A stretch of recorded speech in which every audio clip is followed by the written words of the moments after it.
Welcome, everybody, to the Morning Update Show. I'm your co host, Trey Holiday, and I got to do this with my co host, Ace, right there. There he is. Omari, what's up? Trey Holiday, good Happy Friday afternoon. Eve. Friday Eve it is. It's also Throwback Thursday, and we got an incredible throwback right here because we actually have Cynthia brothers and Martin Tran from Vanishing Seattle. So we're going to talk to them about a few things. If you guys don't know Vanishing Seattle, you're going to learn a lot about them today, and and the work they're doing to try to keep Seattle from vanishing. And also we got Besa. We got another edition of the Rewind with Besa. Besa talked to Key Porter about a bunch of different things in the cannabis industry, talked about social equity, and then also how people can get in where you fit in. Not everybody can own a dispensary or own a grow operation, but there's lots of ancillary businesses surrounding the cannabis industry. So we'll talk briefly to Besa as well. But before we do all that, man, how are you, Trey Holiday? You know what? It has been a long week, my friend. Let me tell you, this training has got me getting some great information, but definitely keeping the day very busy. I'm making it happen, bro. How about you? Definitely making it happen. And we got a story. We don't have it complete yet, and because of the sensitive nature of it, we're going to wait till tomorrow. But Steve Hickey from Impactful Lens, he's been on top of that, the hate crime story down in Federal Way. And remember, I said yesterday, I said, I think I know the victim, and I do. And actually, he's well known in our community. Was really a music pioneer years ago, and so now like the word is out as to who the victim was in this crime. It's growing. And so Steve Hickey's been staying on top of it, got quite a few different things and interviews and stuff like that. And so I think that we're going to push our story about that hate crime in Federal Way tomorrow.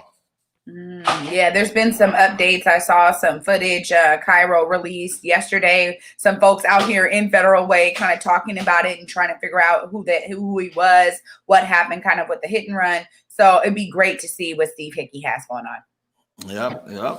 Again, big shout out to Impactful Lens. Where do we start today? Where do we start? How about? I know a good place to start is that a few days ago, I think it was Monday. You weren't here on Monday, right? Correct. So we had Sade Smith, Sade No Chill on Twitter. Sade came out and she said that the feds, the federal government, namely the FBI, was basically surveilling and arresting protesters, charging them with federal crimes and holding them in federal custody. And it was great. We got a good amount of feedback on the internet. People were like, no, that's not true, and everything else. Well, when I spoke to Prosecutor Satterberg the other day about the increase in gun crime, I also asked him about what the feds are doing in relation to protest and protest arrest. And here's the footage. Is this something that you're seeing here, that the FBI, the federal government, is involved in arrest and charging with protesters here in Seattle?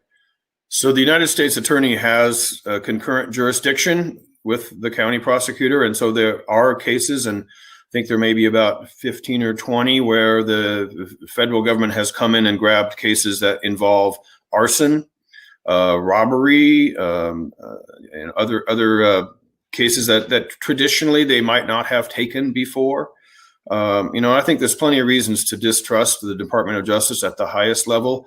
I don't have that same level of skepticism about the people who work in our local U.S. Attorney's office, because most of them started their careers in my office. I know a lot of them. I think that they're trying to help out in some ways, but I think there's reasons to be concerned that this is going to be a political thing, because you see from the very top where the Bill Barr, the Attorney General, or the President of the United States calls us anarchist jurisdictions, and then they're run by Democrats and all that thing. And so it has become political from the very top. I'm not convinced that what's happening locally to take certain cases is a political thing, but it's something that we should all be concerned about. Does your office work hand in hand with the FBI as far as the protest cases? Well, often the U.S. Attorney can take cases from the local police, so that doesn't have to be a federal investigative arm. So they've taken cases from the Seattle Police Department as well. So we know that the FBI investigations typically don't involve civil unrest, and so we're not seeing that here like you might see in other places. But the cases that the U.S. Attorney has taken have been investigated locally, some from the Bellevue Police Department, and some from Seattle Police Department. So there it is. You hear it directly from Prosecutor Satterberg. So for people out there who are skeptical that the FBI is involved in protest arrests or anything else, said there's about 14 or 15 cases that are sitting with the feds right now. Yeah, I mean, we saw this, and I think it feels like it was really exploded right here in the Pacific Northwest. We saw it happening in Portland. It felt like a huge droves, these unmarked vans. So I'm happy that we're able to really identify how that played out up here in our city. Yeah, and there it is. Like I said, I got feedback on Twitter. People are like, Sade doesn't know what she's talking about. She's being inflammatory. You know me, man. I'm down to ask anybody anything. And so why not ask the prosecutor? What else do we have here? Oh, this is from the Seattle Times. Man, COVID, South King County, your stomping grounds out there. Let's put this up here. South King County, disproportionately affected by coronavirus. Communities of color continue to be the hardest hit, as they're more likely to be essential workers, live in large groups, take public transportation, and have pre-existing conditions due to systemic racism in health. And so that's there in the Seattle Times. This is something that has really been an ongoing story ever since testing got more sophisticated here. If you remember, King County Council member Zahalai had actually talked about this disparity that's out there as well in South King County amongst with COVID. And I mean, it's just a concentration of I guess you'd say essential workers, for lack of another term. People are out there on the front line every day. Yeah, absolutely. And it feels like a real throwback Thursday, because this is something that we were reporting on heavily when the Morning Update show first launched. We were knowing that, there were folks in our communities that already deal with a disparaging amount of health disparities, right? We know the statistics. When you think about concentrations of folks, when you talk about the urban environment and being connected to the I-5 corridor, and how that, exposure to all of that exhaust and fumes has led to other disparities when we talk about breathing and respiratory system. So we know that there are direct correlations between where people live and how they experience these disparities. And COVID really put a highlight and spotlight on that. Yeah, I mean, the thing is that these essential workers keep working, and we see that no matter what's going on here around COVID, especially people working at home. A lot of people have the luxury to work from home. I mean, even us right now on this show, we're able to do it remotely. But there's a lot of people who are not able to work from home, and it's they're on the front line. They're really getting hit. Yeah, absolutely. And I think also too, that is something we can't ignore or, think that, oh, well, we reported on it way back then. No, these numbers are still growing. So I'm glad that we brought it back up again. I'm glad that it's on the forefront of people's minds and that folks are actually reporting on it. Because again, what we've seen in the last few months in this stretch of COVID is that those disparities are real. And we're talking about these spikes that are coming up and, the fall, the weather's getting colder. We're seeing these spikes. So it's important that we stay informed in this way. Yeah, no, definitely. And I think that Nikki Barron could probably put a link in the comments as to where people can find testing sites. If you're out there in South King County, in that area, we can get a free testing going for you. Here's a story from yesterday. I wanted to play it yesterday. I think it's from King 5, where the mayor of Tacoma said that the goal there in the city of Tacoma, a city of about 200,000 people, is to turn Tacoma into an anti-racist city. With a population of just over 217,000 people, transforming Tacoma into an anti-racist city sounds like quite a challenge. And the mayor says it won't be easy, but the process is necessary. And she's hoping a community-led team can help steer the city in the right direction. Can a city be anti-racist? I'm going to be honest, it's not going to happen overnight. It's not going to happen overnight. It's 400 years that it took us to get here. We are not going it's not going to happen in 6 months. Dismantling systemic racism is a priority that Tacoma Mayor Victoria Woodard says needs to happen with the community at the helm. There will be all community members who will come together to talk about how do we heal the heart of Tacoma? How do we transform? Because I'm not interested in talking about reform. How do we transform all of the systems that put barriers in place for people who live here?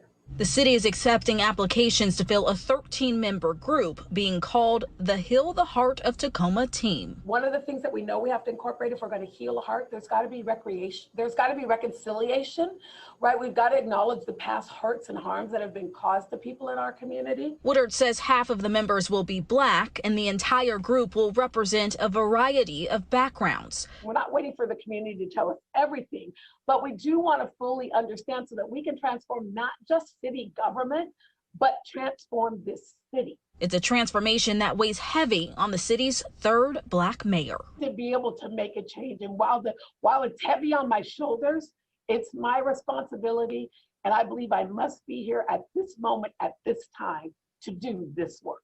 Woodard is hoping the team can be appointed by December. Britt Moore, King 5 News. All right, Trey Holiday, the mayor there, the third Black mayor, they're on the Soul Patrol in Tacoma.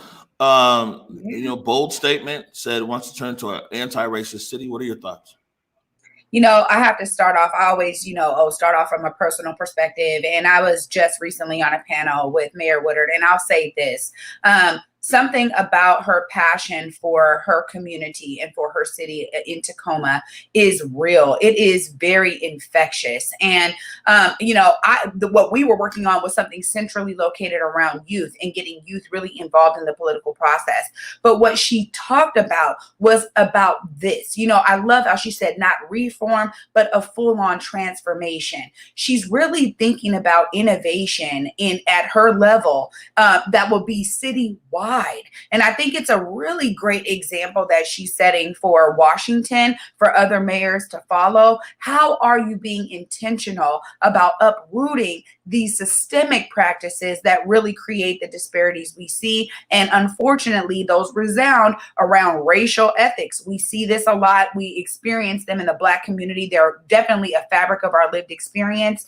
And I think that she speaks to it so well. And honestly, I'm excited to see how Tacoma shapes up, because I think that she's a ball of energy that is going in the right direction.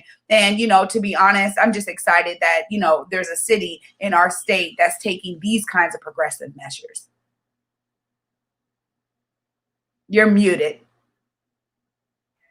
Thank you. It would be interesting to do a spotlight on Tacoma and kind of see where they're at compared to Seattle. Of course, Seattle is 3 point some odd times bigger than Tacoma, but it'd be interesting to see how things are moving along there. Also here, I see we've got Besa. Besa's backstage.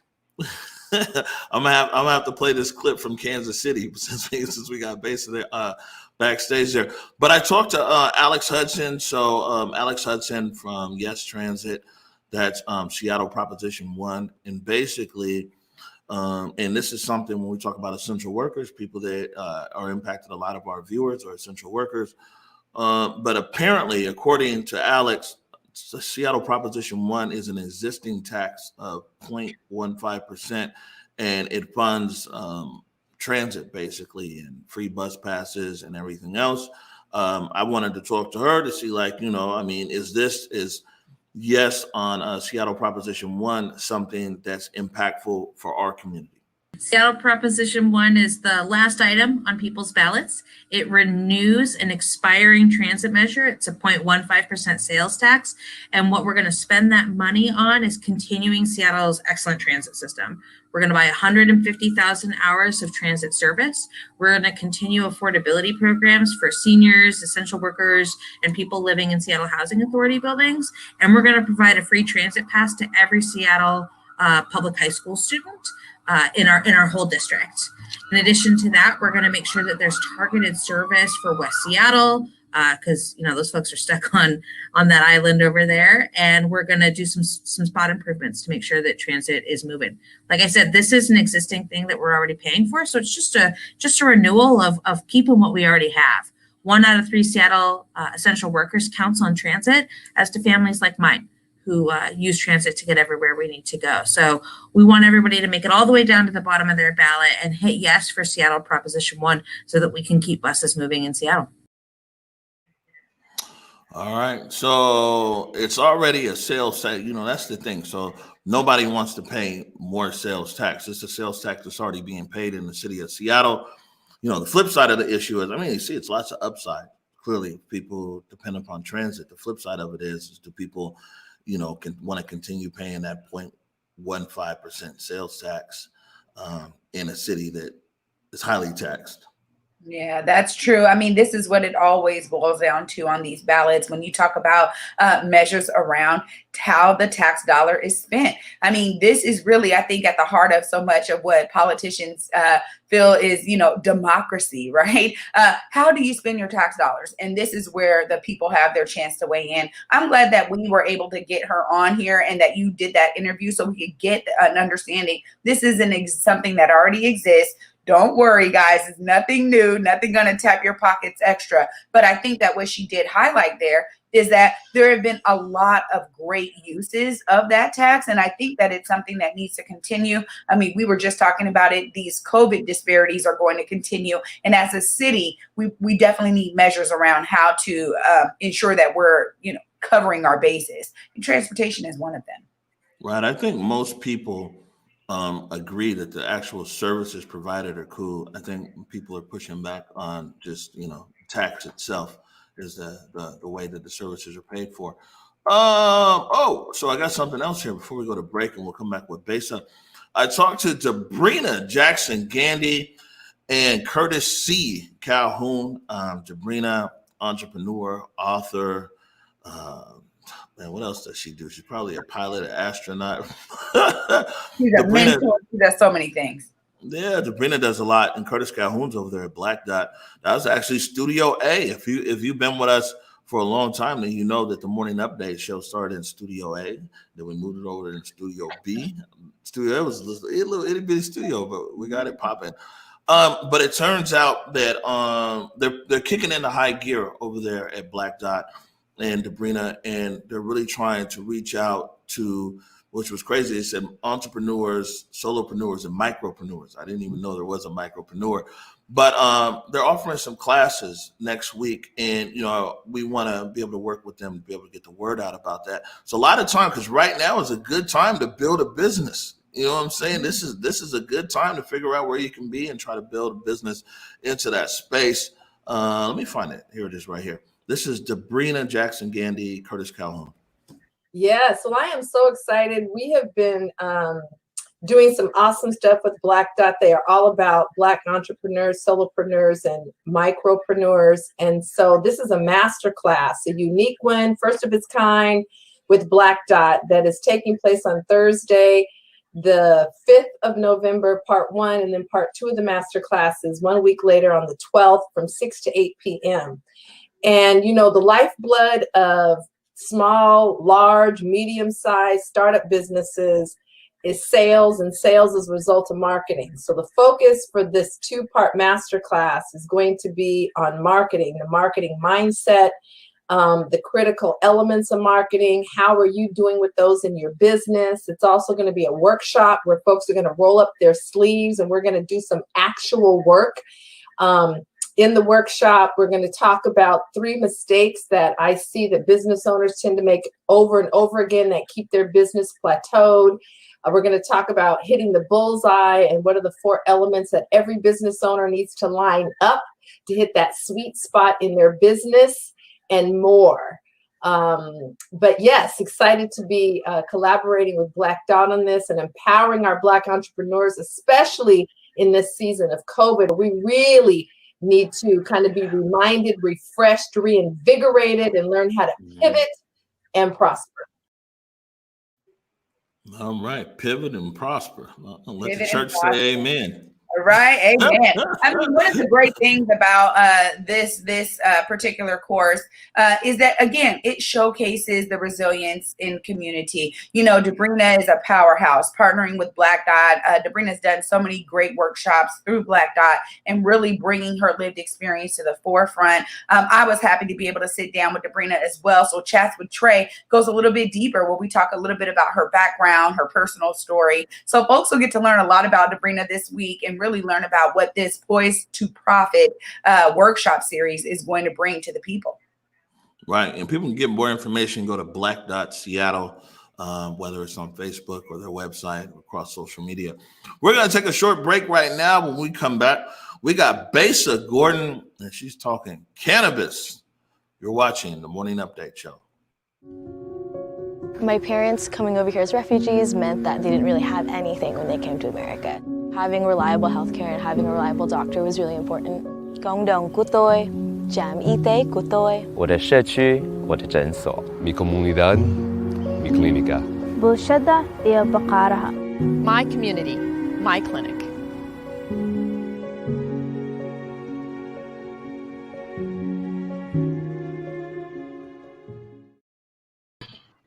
Hey, Besa. Dang, I guess I sat down just in time. Hi. Yeah. Hi. Hey, Tran. We got that radio timing, you know what I'm saying? But before we jump into the rewind with Besa, I know you talked to Key Porter about a few different things, what part of the industry people could get into, and also equity in the cannabis industry. Since I got the Black Girl Magic Squad up here. Oh, here he goes again. Fair warning. I'm not nice, and I don't seek to be respectable. I'm not asking y'all for anything, because y'all can't and won't be both my savior and my oppressor. I don't want reform. I want to turn this building into luxury, low-cost housing. These will make some really nice apartments to me. Firstly, stop using Black children as photo opportunities, because they're cute now, but in 10 years, they're Black male suspect in red shirts and khaki shorts, eating cookies and drinking milk with children does not absolve you of your complicity in their oppression and denigration, Rick Smith. Because Kansas City will spend more on police than education and then try to encourage children to feast with their oppressors. Y'all are really weird. It's asinine to be called radical or a homegrown terrorist for not wanting government employees to kill citizens in any instance. So I'm not here begging anything of soulless white folks and self-preserving black folks. You get one life, and you all in this room have chosen profits over people, and that's pathetic. So this goes on for about 3. Did you guys see this across social media yesterday? I sure did. I sure did. Now y'all know the last one, so you just put me on. You just put me all the way on. Oh, yeah, you gotta go check that out. Like she has millions. Absolutely. She laid into them in a way that was so satisfying. I might rewatch it once I'm done. Yeah, it's about 3 minutes. So this woman here, she was addressing the Kansas City, Missouri Board of Police Commissioners, and it goes much deeper. And she reads for filth. Oh, Besa, dog. It was nice. Go check it out. Yeah, I mean that thing went everywhere across the internet yesterday. But Besa, welcome back. It's good to see you. Hey, we're all in yellow. What's up? It's a good day. Hey, coordinate. Was not planned. So the rewind with Besa back here again. We're gonna cue up this clip here now. I got 2 of them from you, so you tell me which one do you want: cannabis equity or how to get started? Let's talk about cannabis equity, because with Sean Kemp and then, just cannabis is a big thing. I've seen that Jay-Z is even joining in on it. So I think it's a good little topic.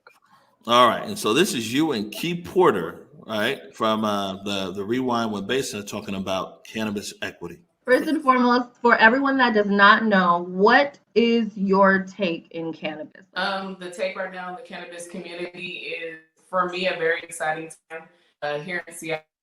Because everything that's going on in the era of COVID, we've now been labeled as an essential business. And so I feel like it's another level of recognition, especially towards the legalization on a federal level of what cannabis is. The industry right now in Seattle, social equity is definitely a topic and something that I'm definitely here to discuss. I'm actually happy that you said social equity, because I feel like, at least for me, I can't speak for anyone else, but I know for me, social equity is actually a new term. So what does social equity look like for Black people in cannabis? For me, social equity, cannabis social equity is like this second wave of entrance of the state specifically, in my opinion, to integrate the BIPOC community into cannabis. Social equity applicants would basically be license holders and or have a percentage of ownership within the cannabis industry, and then also be paired with some type of social equity department, like our social equity task force that was recently announced. And basically they would go in with these social equity applicants and basically navigate through the application process, and then hopefully speaking, pair them with partnerships, and then help them also establish their business within the industry to basically help them blossom and get a head start, basically from the first round that we basically didn't get into it. And so it's definitely another opportunity for African Americans especially, but the BIPOC community to get involved into cannabis. All right, on basis, gave us some elbow room so everybody can see, all this nice yellow we're wearing here. Stretch out a little bit. So what were some, I know your whole interview with Key Porter was about 20 minutes, somewhere around there, but what were some of the main takeaways? Key is somebody who's been in this industry on one level or another for about 8 years. I think one of my favorite takeaways was just different ways that people can get into cannabis. I think it's automatically assumed that you have to be a smoker to get in cannabis, when sometimes you could just be a lender. You could, help with the social equity. And especially when it comes to people that are already within the cannabis industry, let's be honest, we definitely need for them to help out people that look like us to get in. One of the questions that I ended up asking her was if she felt that, people are kind of, the way that I put it was hoarding marijuana licenses. And she pretty much said that, yeah, there has been kind of a past of potential gatekeeping. And if I'm being frank, yeah, I can't speak for her, but yes, I do think that there has been some definite gatekeeping when it comes to letting Black people in the cannabis community. And I just kind of wanted to talk to her about other ways to get in cannabis and how to make it a little easier for us, if you know what I mean. All right, good stuff. Good stuff. Did you have any questions for Besa? Well, yeah, no, the one thing that I was going to say, and I think that, that Key was actually pointing it out really well there, is that now these measures are happening. But what I really want to press upon our city is when we think about new programs like this, new opportunities for economy to grow and bubble up the way that the cannabis industry has, we really need to be frontlining thinking about social equity right there, because ultimately I think what we saw here was that, okay, we're going to do something, we're going to throw this opportunity out there, and those who are able to accept it are those with the capital that were able to invest right away, get in on the ground floor, all of that. But we knew that those disparities were there at the beginning. So I'm just glad to know that Seattle is stepping up, and I'm glad that you were able to touch base with her and that our audience can be more informed. Because again, this is something I think a lot of us are really learning about right now. Mm-hmm. Right. I think one thing when you talk about this equity and equity task force and everything else, man, there's always somebody or something putting the banana in the tailpipe. You know what I'm saying? And so, I mean, one thing is so in other cities they give these equity licenses, but then those are outlets that are overregulated, over policed. You know what I'm saying? It's like, I mean, it's really like how do you make it fair from A to Z is really the thing, because in other places they're like, yeah, sure, take this license, and I mean, everything else isn't in place, or you have malicious intent on the ground. So it'll be interesting. I think the task force just had their first meeting on Monday for the state of Washington, so it'll be interesting to follow up with them. Besa, who do you know yet? Who are you gonna have next week on the Rewind? Ooh, no. Sorry, shoot. I'm gonna tell my mama. I tried not to. Yeah, no, I don't know exactly who I want to interview next week. I'm thinking maybe a musician or just like someone else that's like a super duper boss. You know what I mean? Just trying to like tap into different places in the city and people that are making moves. You know what I'm saying? Absolutely. All right, that's what's up. So people can catch your full interview with Key Porter. That should be up right after the show. Be online. The Rewind with Besa. I want to tell you we appreciate you, and once again, welcome to Team Converge. Thank you. I will talk to you guys next week. All right, we're gonna take a short break right now. When we come back, we have the team from Vanishing Seattle. That's Cynthia Brothers and Martin Tran. You're watching the Morning Update Show.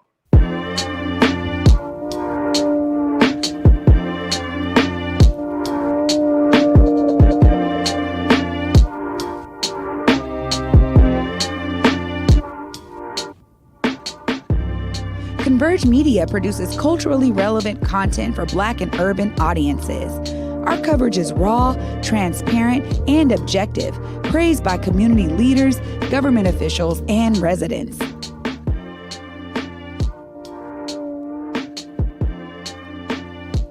Support Converge Media today via Venmo, Cash App, or PayPal at Converge Media.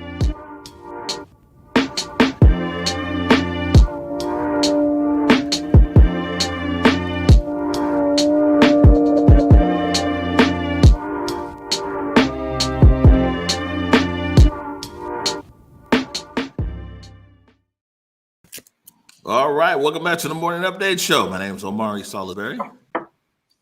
And I'm Trey Holiday. And today we are joined by the team, part of the team there from Vanishing Seattle. We have Cynthia Brothers. We have Martin Tran. How are you guys this morning? Good morning. Thanks for having us. Yeah, doing great. Thank you. Hey, Trey. Good to see you. She's a little bulldog grad. You know what I'm saying? I got to throw that out there and make sure that another bulldog here. Okay. out there. Just to say what year I am. Where'd you go to high school, Martin? I went to Juanita High School, actually, in Kirkland. Oh, okay. So that means you get the mute button. Okay, Martin's now on mute. That's legit. That's legit. I get that. All right. So we cleared a lot of time to be able to talk to you guys today, because Vanishing Seattle, and I'll let you guys tell the audience a little bit more about what you do. But like to me, you guys are documenting kind of what was, but also sounding an alarm about things that might be able to be saved. We've undergone a lot of change here in Seattle, and you guys have done a good job kind of going around the city and showing people things. But let me do this. Let me bring up your Instagram page, and you can kind of give people a short overview of what Vanishing Seattle is all about.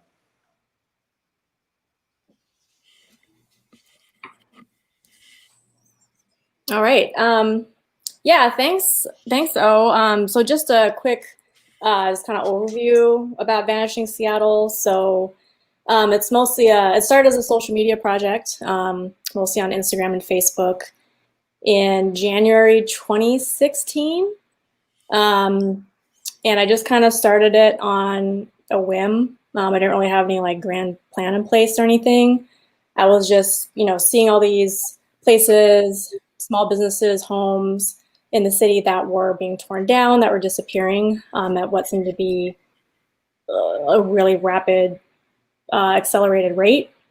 I do want to say, before I kind of get into it, that, Seattle is on Coast Salish land, and that the city was founded on the displacement and the dispossession of Native peoples. We've been, burning down longhouses since the mid-1800s. So, this kind of process, this legacy of, displacement is nothing new. But I guess, I wanted to, just do my small part to document the places in Seattle that have been disappearing around us for various reasons. So my very first post was about a Filipino restaurant on Beacon Hill called Inay's. And I just, shared this performance of a local drag queen, Natasha Manila, doing her very last performance there, and just the really magical, powerful intersection of community that gathered there as a illustration of the type of, culture and vibrancy that we lose when places like Inay's are priced out. And it just kind of, just kept posting from there, and the momentum grew. And here we are.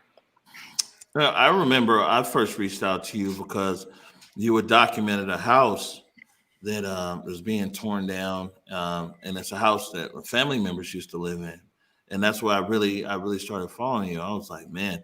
And then when you go through there, especially Central District, and I like how you guys have covered lots of different neighborhoods here, and we'll jump into it. But the Central District is like, and you see it there. So much has changed in our neighborhood, as far as the buildings, the culture, some everything else. Yeah, I think that was a house that was across from what was the Judkins Cafe, yeah. And then before that was it like the precursor to Island Soul. Mm-hmm. Yeah, the very first Island Soul, right, right across the street from there.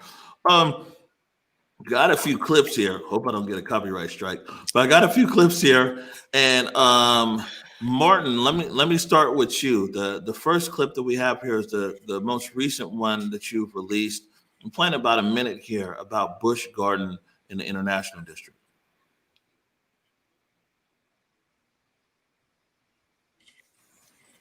You hear me? Are you able to tell us?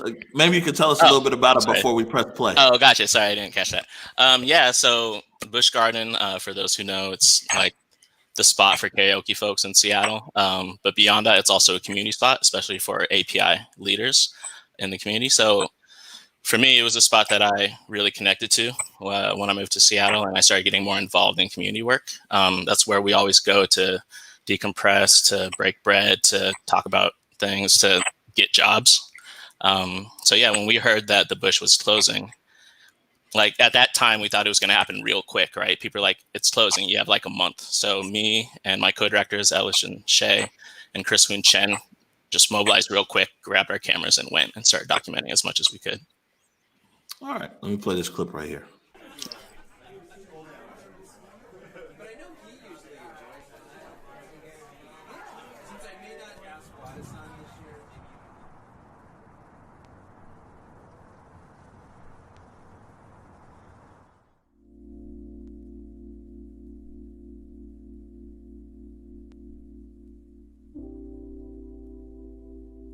We found out after it was already done, so we didn't hear about it prior to. The beginning, it didn't quite, feel real, and what does it mean? What it would be like to not have the bush. I wasn't sure how to feel about it in the sense of what are we going to lose, a community and our history. Just having that place that can stand the test of time, or has stood the test of time, that we don't lose that.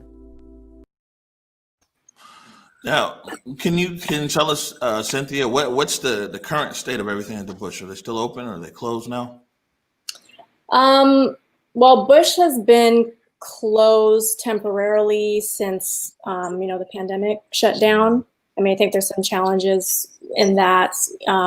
It's heavily based around karaoke. So I think the owner, Auntie Karen, wanted to look out for the safety of the community and not have everyone in a space basically celebrating and singing and yelling together. So yeah, it's still closed at the moment, but there is a plan in place. There's a couple parallel things going on where there's a new development that's happening, and we also made a film about this at the old Four Seas Dynasty Room site up the block, where that is going to be redeveloped into low-income housing and community space, and so Bush has an option to move into there. But the building that Bush is in right now, its history actually extends back to the early 1900s. It's got over 100 years of Filipino history, Asian American history, migrant history.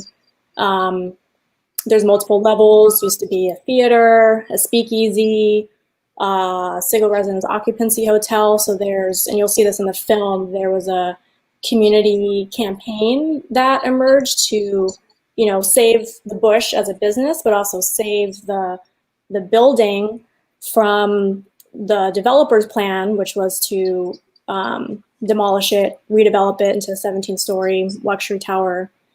So to preserve that part of the building, and then also in the lot next to it, we have a vision for an alternative. What would it look like to have a community-driven development that does include things like low-income housing and affordable small business and community space? There's a couple of things going on there, and that fight, I think, is still very much live. Right. And now the next one I have here is Ballard. And I'll be honest with you, it's interesting to see you guys capture it on film here, because it's something that I've been telling people for a minute, that if you go over to Ballard these days, and if you can still bump into some old timers there, they'll tell you that a lot of the people who move there, they dress like fishermen, maybe, but they don't know how to change a tire. So, I mean, my dentist was out there in Ballard when I was a kid, man, Dr. Horn. So we used to catch the number 43. You know what I'm saying? Out there to Ballard, we get some lutefisk. You know what I'm saying? Maybe go out there on the lot. So that's what I'm saying. We grew up, and if as a kid here in Seattle, your parents try to get you going to as many things as possible, especially things that might be low cost. So we used to go to the Scandinavian Festival and everything. I was out there in Ballard, and so I felt some kind of way watching this here, because you see that people in the Central District, and we'll show Wanawari here in a bit, but in the Central District, we're losing people that actually look like us with a shared experience. You can visually see Black people being moved out basically for white people, coming different culture and everything else. And in Ballard, you find a culture of people, Scandinavian people. Their culture is being moved out. These are people that on the face look like them, And so it's the displacement, the way the displacement's occurring in Seattle is kind of wild. Before I press play on this one, Martin, you want to tell anybody about it? This is the Ballard film. Yeah, so this was directed by Cody Lewis.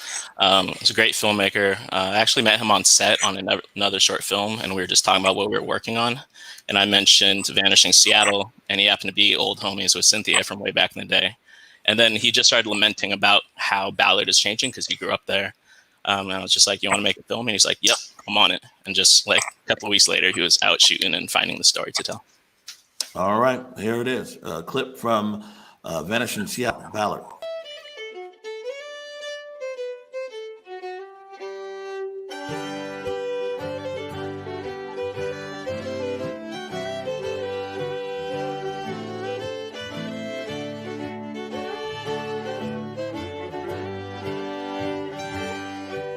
Ballard has a very interesting community feel to it. There's very much the history of the Scandinavian and the fishing village, and I do think people try very hard to keep that alive, and I'm glad that they do. When I first lived in Ballard, it was very seedy, it was very industrial, and thank goodness some of that is still left. Ballard, prior to 1907, was its own city. Over 100 years ago, when this was a quiet drinking village with a fishing problem, Ballard had that very authentic old world feel. They've been defiant and kind of being their own corner of this city, even as they've been incorporated into the larger city itself. It was cozy, and all the little dives and shops, like Hattie's Hat and the smoke shop and all those, they're just crowding them out. When we first lived there, you could walk down the streets of Ballard and you could hear Norwegian being spoken. There were Norwegian flags on the sidewalk, and you could go into several different shops and enjoy meat that had come from Norway, fish cakes. It's hard to get used to the fact that the shops in Ballard aren't here anymore.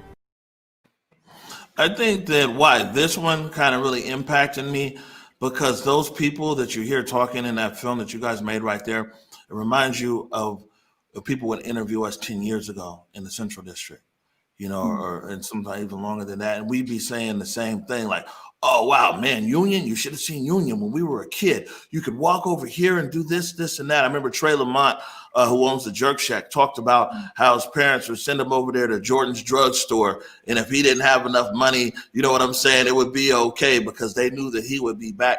And so, I'll be honest with you, watching this Ballard film, it had a real impact on me because I really saw the story of the Central District 15 years ago, 20 years ago. So, man, I can empathize with their struggle there in Ballard to be like, man, we're just trying to hold on to any sense of normalcy, which created the neighborhood. And you hear what he said, Ballard, man, it used to just be a small village with a small drinking village with a fishing problem. Yeah.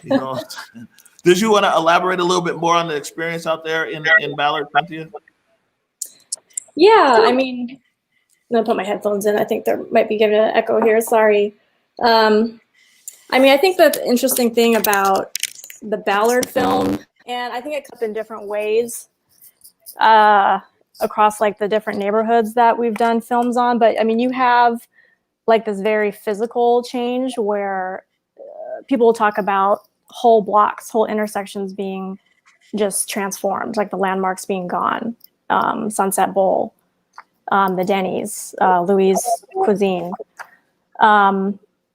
But along with the physical change, there's also the social and the cultural aspect of that, like how they're saying it kind of felt like this village, or, Trey was saying he could go somewhere and it's okay. Like they would spot him if he, because folks knew each other. So it's kind of that erosion of the, that sense of community, I guess, and people looking out for each other that comes into play. And then what was interesting is that with Bjorn, who is the owner of Gandy Specialties, he's been able to hang on to a certain extent. He's the last remaining Nordic focused retail shop because he has adapted, because he has been, creative in finding new customers, supplying some of the newer, bars and such. But at the end of the day, he could still be displaced because this pattern that we see over and over, his business, the land that it sits on, is just up for sale. So he's kind of at the mercy of the market, at the mercy of developers. I think we've seen when people come together and try to organize against that, that can make a difference. But if we're still kind of, like he said in the film, just reliant on the market, and then he's basically, shit out of luck potentially. So I think that's a huge challenge. Right. And now, Martin, the last clip that we have here is Wanawari. That's our stomping grounds right there on in the Central District. Tell us a little bit about the Wanawari film. Well, one of the things I love about Wanawari is just we didn't want to just do obituaries for places that are disappearing. We wanted to show how you can reimagine a space, how you can reuse a space and still engage the community. So I actually wasn't that aware of Wanawari when I first signed on for this project. It was Cynthia who put me on. So it was exciting to see what Inye and Elishaba were up to. And yeah, it was beautiful. It was the first film we released. We had a physical gathering for it, and even people braved the snow and came out and just really engaged and really wanted to be a part of it. So that was wonderful. Yeah, Tran, you were there. I was there. It was amazing. Here's a short clip from a Wanawari film.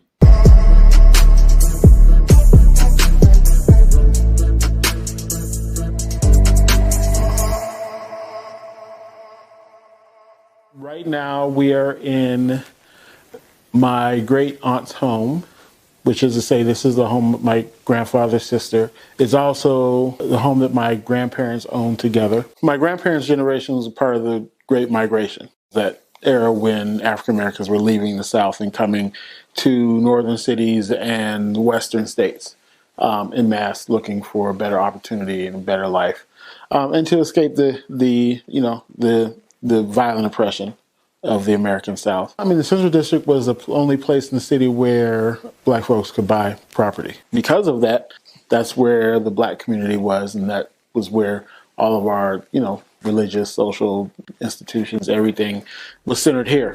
We grew up together. I found solace in your back blocks, alleyways and rap spots, bass heavy off of Alki with your skyline in the backdrop. Yeah, that's what we posed in front of. Now supposedly you pose and you. I think there's ways that Black people naturally organize that is embodied. Like when I think about this house, I'm from Seattle, but my family's not. My grandfather moved from South Carolina to Chicago and bought a whole bunch of houses that family could live in and rent from, just like Inye's grandfather, right? And it was like this upwardly mobile 20th century thing that Black folks did, right? So it just feels like it's part of our DNA for us to rent the house and then make sure our family of Seattle can come in and have a space here.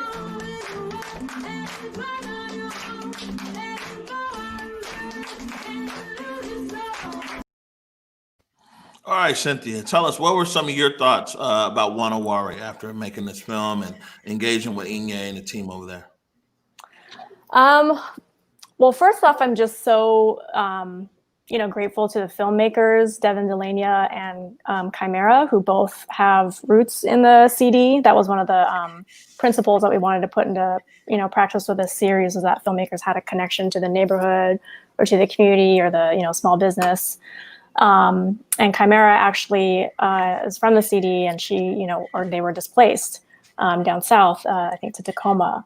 But in terms of, just what the Wanawari crew is doing, as Martin said, we didn't want to just reinforce. This places like, the CD and Capitol Hill, there's just this kind of, they're almost like the poster child for things that have been lost, for displacement. And we didn't want to reinforce that with everything. We wanted to tell a story about resistance and resilience. And, Wanawari's, one of their mottos, as is the house that fights displacement with art. So I think it's important to celebrate that, to show folks, that this is possible and how they can support that. So it was just, it just gave me a lot of hope personally to, see what they were doing and to share that with folks.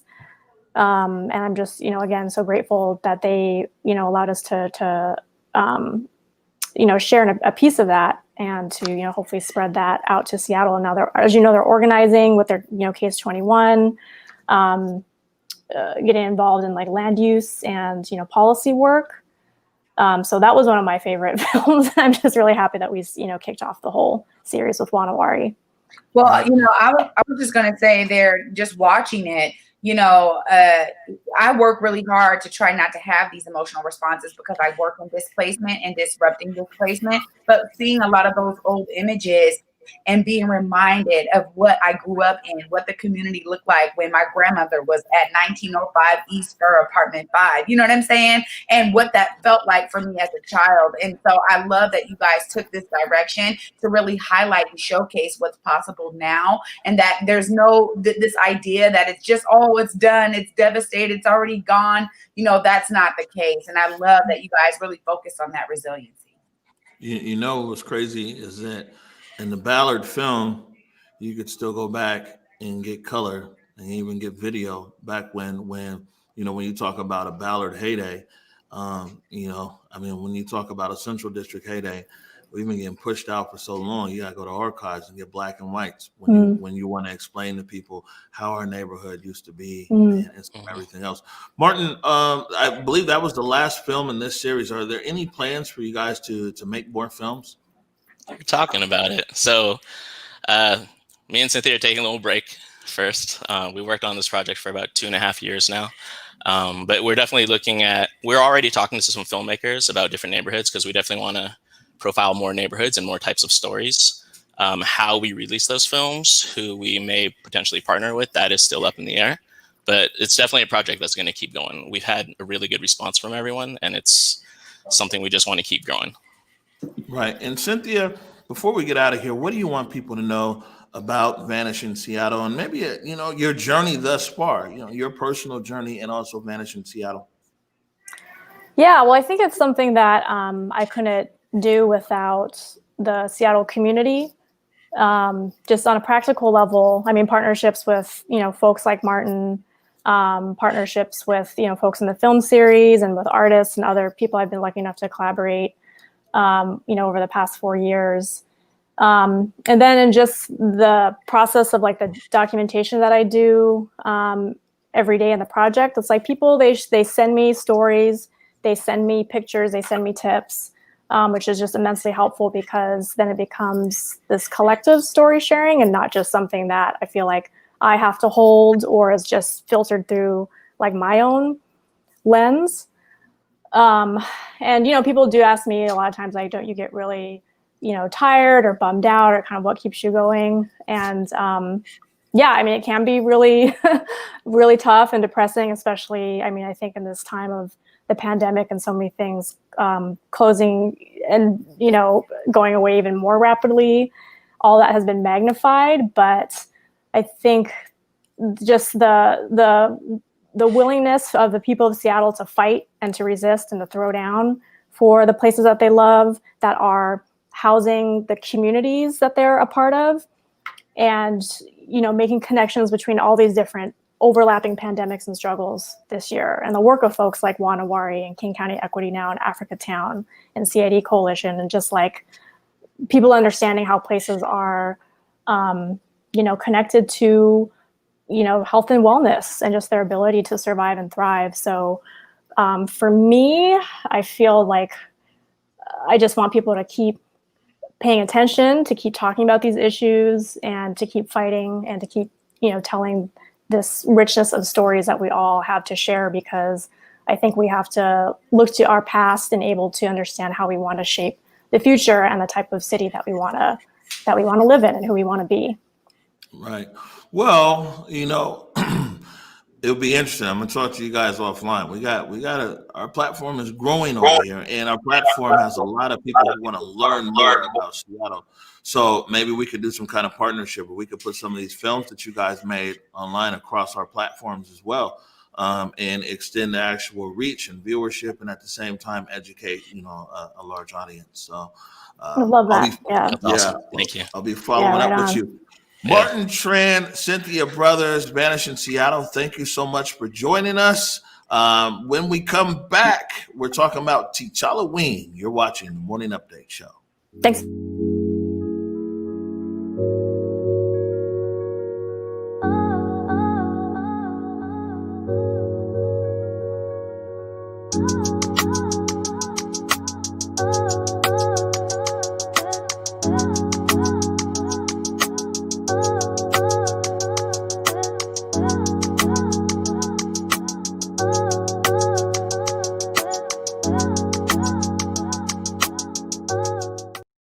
All right, welcome back. Hey, Trey. Hey. I know they don't have timers on these ones anymore. Remember we set the timers? No, Daryl. That's okay. We'll be ready. You know what I'm saying? On the fly every day. Yeah, no, for sure. Man, you know, it's very rare outside of it's one of these politicians that we get that much time. These are 26 minutes talking about Vanishing Seattle. But I really think what Vanishing Seattle is doing is so important. is real deal storytelling. I encourage everybody to follow them across social media at Vanishing Seattle. Go to their website. And, for us, especially for people who constantly hear our message about the Central District, it's a CD or gentrified or culture change, this and that. I invite you, watch Wanawari, but watch the one about Ballard. You know what I'm saying? And watching that story about Ballard, a lot of people will see people that look just like them, but are telling the same story that we was telling. You know what I'm saying? And you never know. They might have a different look and take and feel about displacement and gentrification and everything else. Sometimes looking at things through a different lens, go ahead and look at it through the Ballard lens. Yeah, you know what? I love that you said that. And you're so right, because really what we're talking about here when we talk about gentrification is culture erosion. That's what we're talking about at the center of it all. Yes, it resounds around class issue. Yes, we see that because it's about affordability, or this is now too expensive, all of that. But ultimately, what we talk about in the Black community so much is what we feel isn't there are these centers where our culture was thriving. And so that's so clear and evident in the Ballard piece. It's not about, one ethnicity over the other. It really is about that loss of culture. Loss of culture. I love how they said that Ballard was a small drinking village with a fishing problem. Yeah. That was a great one, man. That was a great quote to pull out. And let me also say too, furthermore, that Cynthia Brothers, I've known her for many years. She's somebody that's always had her finger on the pulse in terms of staying connected to her community. She's doing that with Vanishing Seattle. She's doing that with the CID Coalition. And so I just love, again, that we can bring folks like Cynthia, like Martin on, that are really staying plugged into their communities. And that to me is also a beautiful part about what Vanishing Seattle and more importantly, Cynthia Brothers brings to that space. All right. Well, Converge, man. This is what it's all about. Want to be able to educate our viewers, put them up on new stuff. So before we get out of here, let me bring this up to Halloween. This is Saturday, October 31st at 2 p.m. Up on Beacon Hill. I think we'll probably get a link in here. Costume parade and contest. No touch candy. COVID safe. We joined our partners, Marcus Harrison Green over at the Emerald, and Tony B with the butter voice at Rainier Avenue Radio, and also kicked in with Luis from the station, this and that. So it's a pretty dope, safe event on Saturday, 2 p.m. Producer Nikki Barron got me a car. I haven't worn a costume since I was a kid. And I told producer Nikki Barron that if it don't look right, I might be staying in the changing room or something. Make sure it's the right size, Nikki. You got to make sure my man's is all the way on point. Right. And what I forgot to mention when we came back right here is these special edition shirts. They're out there. Make sure if you can go and pick one up. Converge. We just want to be able to continue to do our part. Breast Cancer Awareness Month is coming to an end, but we're pushing it out. And and also I think a lot of people who followed my story, my stepmom Paulette, stage 2 breast cancer. Actually, she just had a chemotherapy treatment today, so I have to check up on her after we get off air. We partner with Sierra Sisters on this, and it's just it's a good way to give back. And these are custom shirts. I know people love the Converge gear, so it's a good way to go about it. Absolutely. Always looking for Converge doing their part. And I love that. Staying connected in partnership, bro. Way to do it. We got to do what we can while we can, man. That's Every right. day. Every day. Mm-hmm. All right. So programming notes here. I think we're good for today, but tomorrow at 2:00 is Chats with Trey. And then Sunday, we also have Vote Black Love at 7 p.m. with the Dennises. So, we're going to continue to uplift our people, our voices, our community. Yeah, absolutely. I love it. Chats with Trey, 2 p.m. Debrena, please, you guys watch and learn more about amazing pioneer in our community. All right. Well, until tomorrow at 11 a.m. Peace. Lift every voice and sing, till earth in heaven ring with the harmonies of heaven.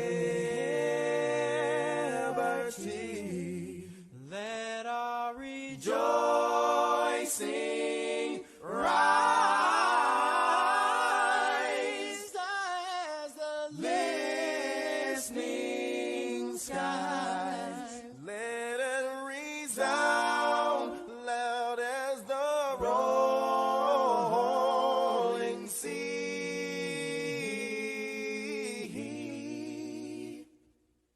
Sing a song full of the faith that the dark past has taught us. Sing a song full of the hope that the present has brought us.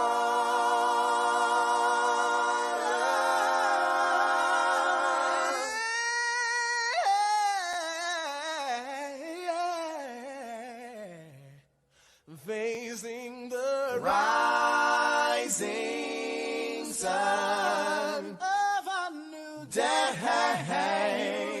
begun. Let us march on till victory.